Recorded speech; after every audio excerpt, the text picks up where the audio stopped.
So I want to spend some time today talking about empathy. Empathy is just seeing the world through someone else's eyes. It's walking in their shoes. It's feeling what they feel. And I want to approach empathy from the perspective of a geek. Now, geek used to be a derogatory term, but it's not anymore. Being a geek is cool. Geeks are on TV. Geeks run companies. Geeks are in the news. Being a geek is really just being passionate about something, being knowledgeable about a subject. So here at TED, you all are passionate and knowledgeable about ideas and the spreading of ideas. You may have seen thousands of TED Talks, or you maybe watched your favorite TED Talk 1,000 times. So in a way, you all are idea geeks.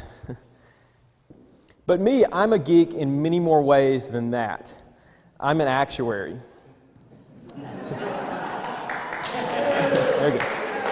Actuaries price risk. So my day involves spreadsheets, it involves PowerPoints. I've even created spreadsheets to track all my other spreadsheets, just to give you a sense of my geekdom. But out of that, I've realized the power of empathy and how important it is to empathize with others. So I want to share my journey with you and how did I leave the spreadsheet behind and start to connect with people. So first, I want to start with one of my favorite TV geeks. This is Sheldon Cooper. He's the star of The Big Bang Theory. Sheldon's a brilliant physicist, but he has one problem. He can only empathize with one person, and that's Sheldon Cooper. He has no ability to understand what it's like to not have an IQ of 187. He doesn't know what it's like to not have a PhD in physics. He doesn't know what it's like to not have all the answers. No ability to empathize. While this makes for really good TV, it's really funny, it is not so good in real life. And as I'll show you, it's not so good in business as well. So let's look at an empathy example. I thought, who is someone that's close to me that I could use some help empathizing with? And the person I picked was my 3-year-old daughter. I have no idea what it's like to be a 3-year-old girl. So I thought, what could I do to see things from her perspective? So what we did is we went around the house taking pictures from her level so I could see things as she sees things. So this is me as she sees me. And this scares even me.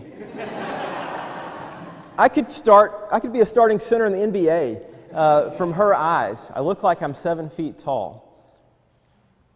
This is what she sees from the car. I look out the window, I see the pretty scenery. She sees the back of my headrest. And this is our refrigerator. Things in the refrigerator look impossibly high to her.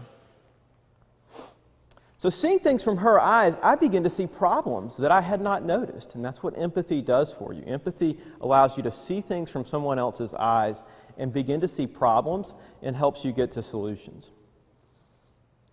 So let's move to another topic that geeks love, equations. As geeks, we love equations. But equations have problems, okay? Equations create walls and distance. Equations are safe.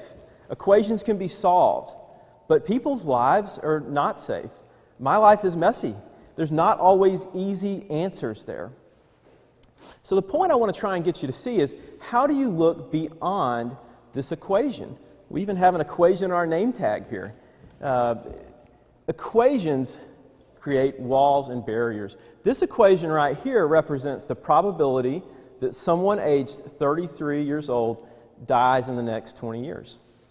So this equation is important to me for 2 reasons. The first is I'm an actuary. This is the tool of my trade. As I mentioned, actuaries price risk. So we would look at this equation and determine how much insurance should cost. The way we do that is we would run a model. I do a lot of modeling, none of the cool kind, but I do some modeling. We would run a simulation. We'd start with 1,000 lives. And out of those 1,000 lives, what you'd find is there's 8.39 unfortunate souls that don't make it the 20 years. But what does that do for you? Does that move you at all? I mean, what does 0.39 of a person even mean? You know, it doesn't move me. So how do we get this equation to somehow move us? Well, the second reason this equation is important to me, because I happen to be 33 years old.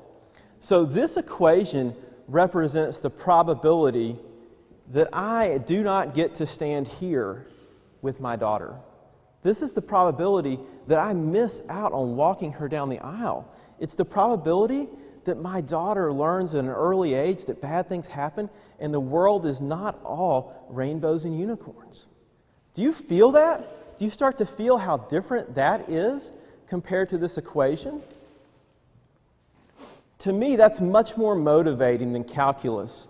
Much more motivating than running a spreadsheet simulation is thinking about people's lives and how do we connect back to people's lives. So how did I get to where I moved out of a spreadsheet and connecting with another person?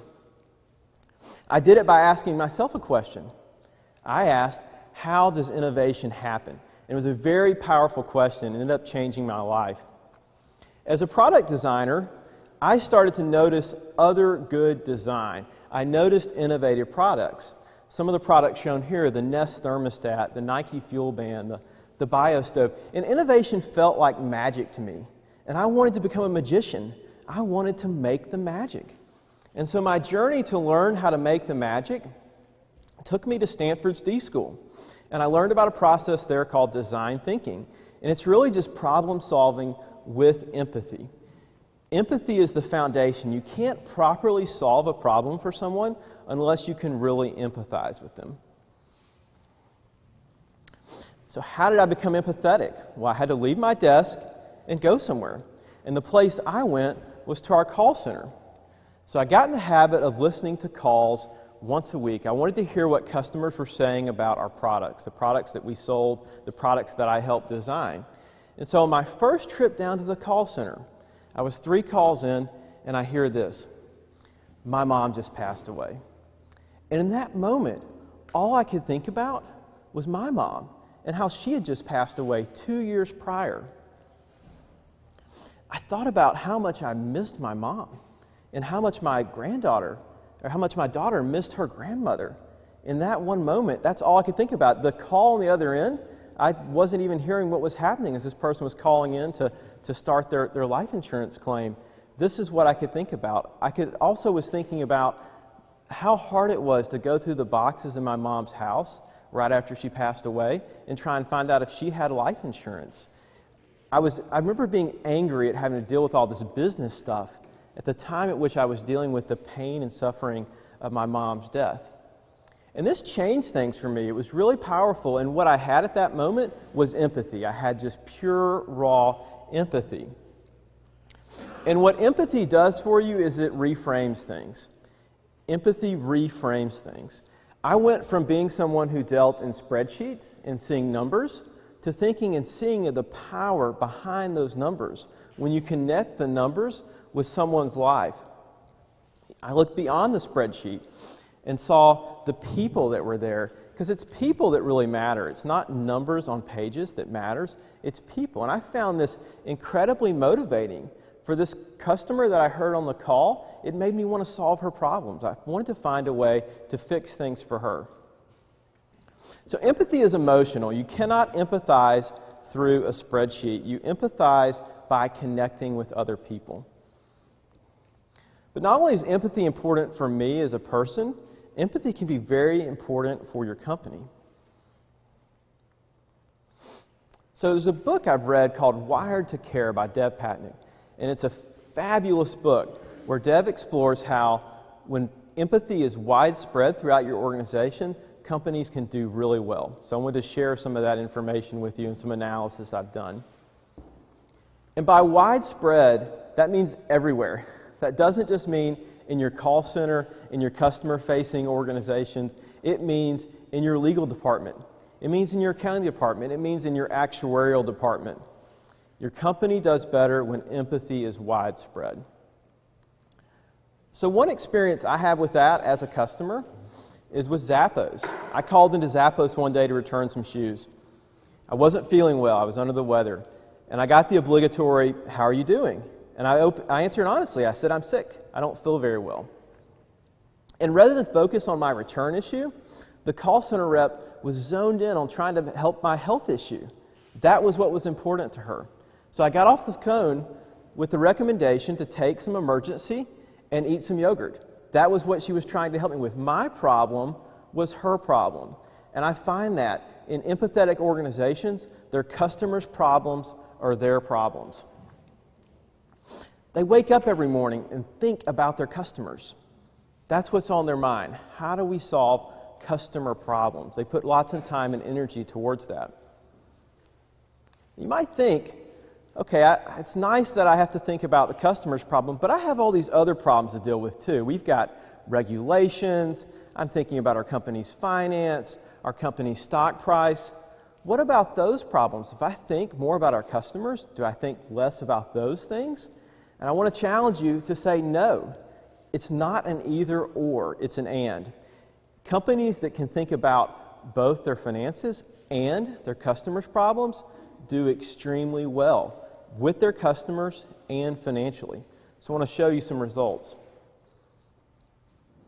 One company that does a great job is Amazon with this. They do a great job being efficient with their finances, but also with their customers. And if you look at their stock performance over the last 5 years, Amazon's up 347% compared with the S&P. It's up about 35%. So this got me thinking, okay, what about other companies that have been empathetic versus companies that aren't? So there's a chart in the book that categorizes companies into 3 categories: low empathy, striving, and high empathy. So low empathy, primary focus is on the company's problems, not as much focus on customer problems. High empathy, the opposite. A lot of thought given towards the customer's problems. And then striving is somewhere between. So when I saw this chart, I thought, what's been the performance of these companies financially? What's their stock price done? So I wanted to look into that. So I ran an exercise here. If you take $10,000 and invest in each of these 3 categories since the time the book was published, so you just simply got the book when it came out, put the money in, what happened? The low empathy group, your $10,000 turns into $13,000 over that time period. That's a 5.6% return annually, so not too bad. The strivers, however, 15.3%, so really good results out of there. I mean, the star there represents Warren Buffett, one of the best investors the world has ever known. He got 17% annualized over the return. So what about the high empathizers? What about those companies that put a lot of their time and energy into their customers? How did they do? 43% return annualized since 2009. The people who care about their customers win. So to me, there's a bit of zen in this, and the zen is that if you care about your stock price, care about your customers. If you care about your profits, care about your customers. So I would not be a true geek if I could not leave you today with some sort of formula. And so the formula for me, the winning formula, is to be empathetic as a person and to be with a company where empathy is widespread. Empathy wins. Thank you very much.